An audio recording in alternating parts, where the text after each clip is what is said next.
95% of all Muslim children attend non-faith state schools. However, a small but rapidly growing number are now being educated in either private or new state Muslim schools. But how much do we actually know about these schools? Do they help British Muslims integrate into mainstream life, or do some of them actually encourage segregation? John Ware has been investigating.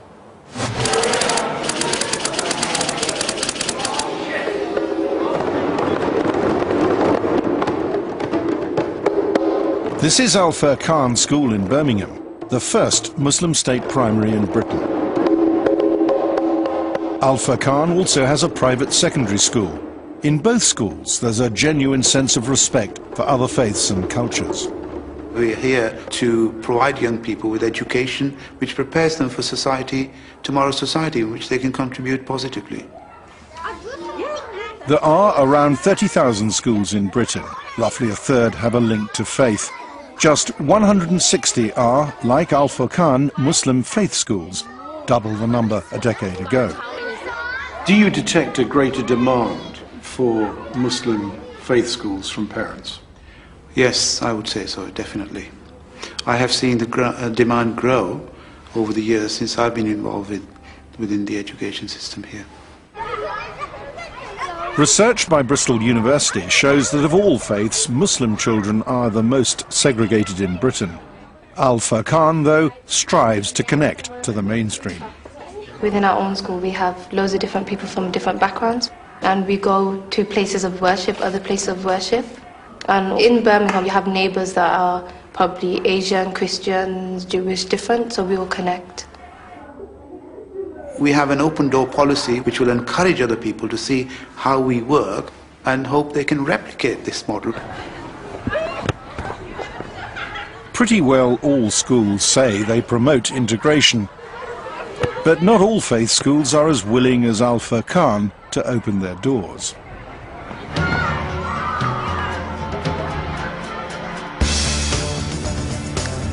So we searched the internet for evidence about how schools of all faiths approached integration.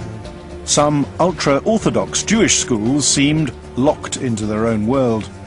A publication on the site of one evangelical Christian school condemned the entire religion of Islam. But it was the anti-Western tone of some Muslim school websites that was particularly striking. I think it's very difficult for politicians to actually be absolutely frank about this. There's some very good Muslim schools, but there's some Muslim schools that give me great cause for concern. That is often around the ethos of the school, the focus of the school, and a kind of ideology that is concerning.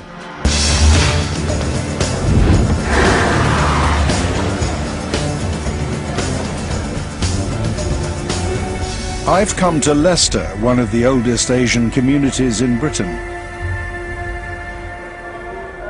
This is the magnificent Jama Mosque. Founded in 1977, over the last 3 decades, the mosque has established several institutions. Next door is a private girls' secondary school. From age 11, the niqab is a compulsory part of the uniform. Across the street is another service provided in conjunction with the mosque. It offers religious rulings or fatwas for Muslims wanting to know what is and is not permissible in Islam. Some of the answers are pretty hard line. A female is encouraged to remain within the confines of her home as much as possible. She should not come out of the home without need and necessity.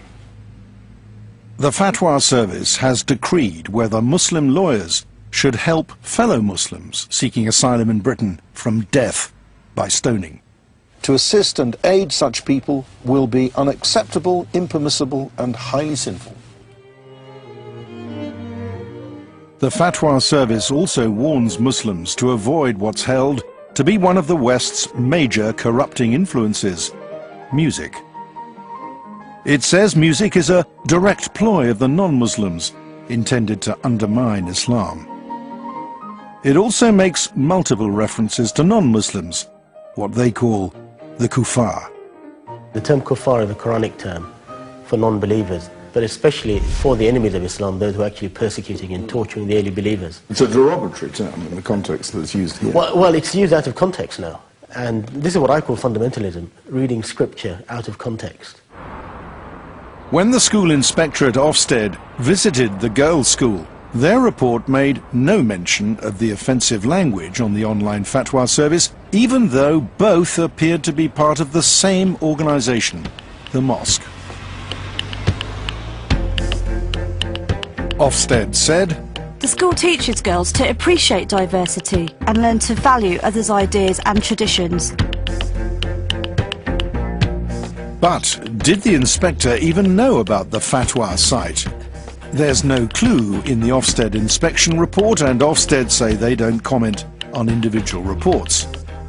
One former inspector believes it's just these sort of contradictions that need to be investigated. Once you get into the practice of school inspection, the starting point for investigating something is often two statements or two pieces of evidence that don't quite gel with each other. And two things not quite fitting are the starting point for you, I'd say, earning your pay as an inspector. So, we asked the Imam of the mosque about the relationship between the school and the fatwa service. We got a reply to say that the school was independent of the fatwa service, which had no bearing on their principles and ethos. So, we asked the school if the fatwa service was recommended reading for the girls. They wouldn't tell us if it was. What they did say was that the school did not, in fact, come under the supervision of the Imam of the mosque.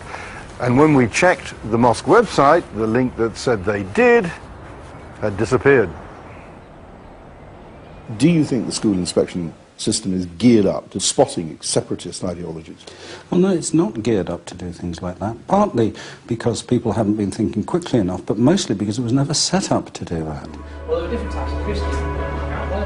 We found many examples of Muslim school websites having proclaimed their opposition to Western cultures and values. We need to defend our children from the forces of evil. Our children are exposed to a culture that is in opposition to almost everything Islam stands for. The curriculum must be kept within the bounds of Sharia.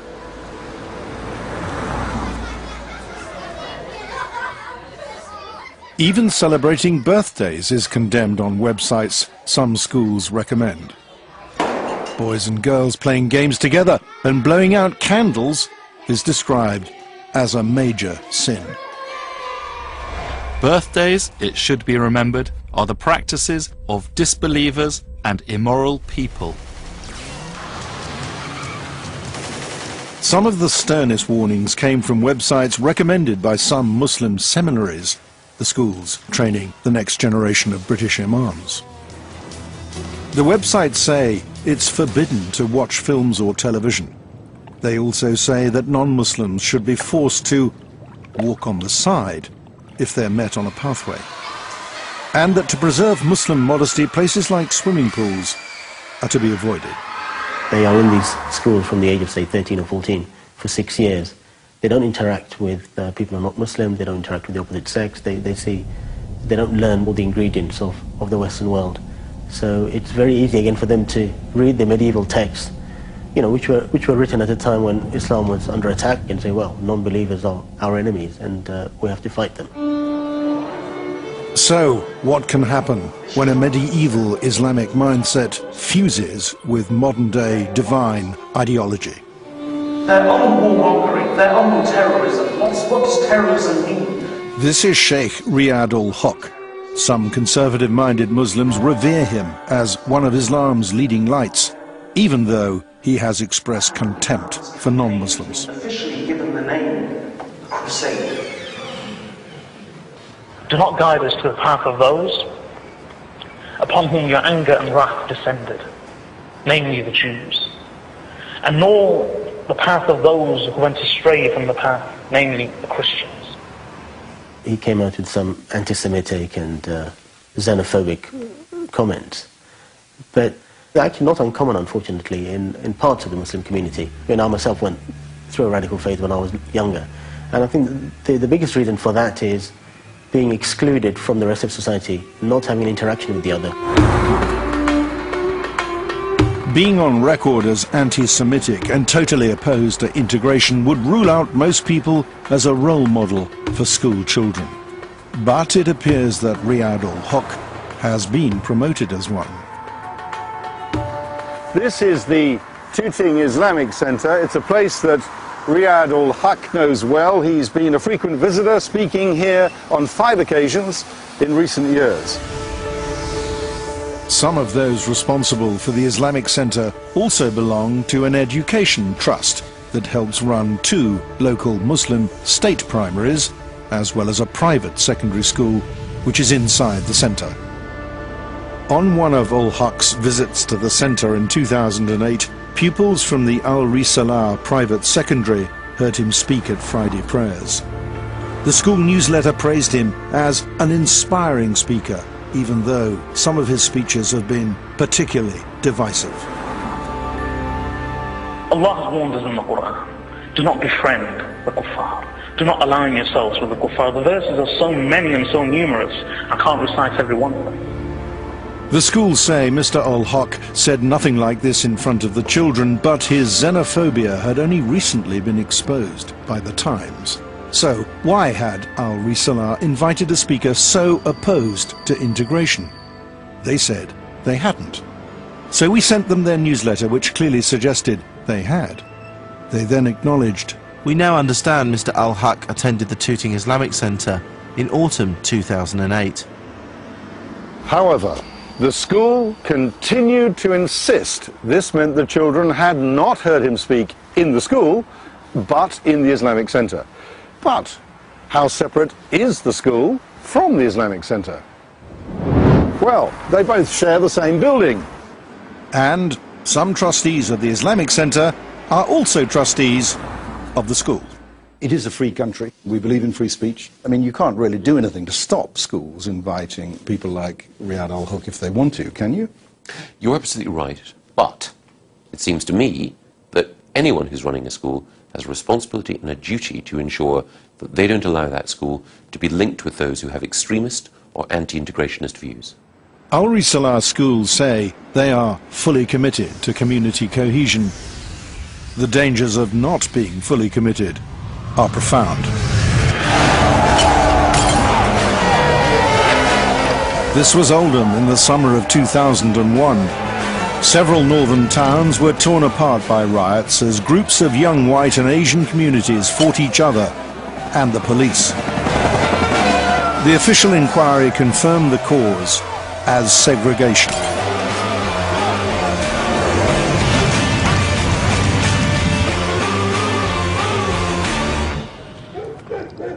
By segregation, I'm not just talking about where people live, but also if they had a separate school, separate place of worship, separate work, separate social and recreational facilities. The more segregated they were, in other words, the more they lived in parallel lives, the more insular they were, the more distrustful of others, the more fearful they were of outsiders or foreigners or people who weren't like themselves.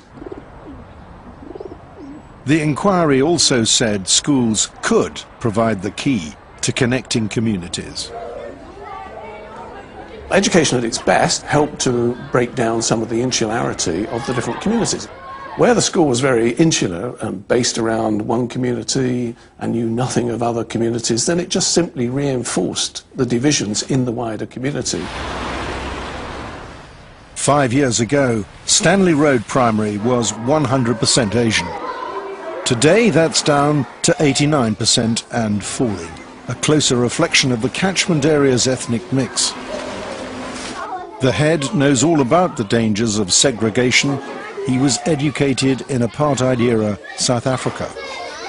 One's early experiences do have an impact. Coming to live in Oldham all these years later and finding similar patterns of residential segregation. It would be a real shame if we were to sink into a voluntary form of apartheid here, a word I'd thought had been abolished in 1994.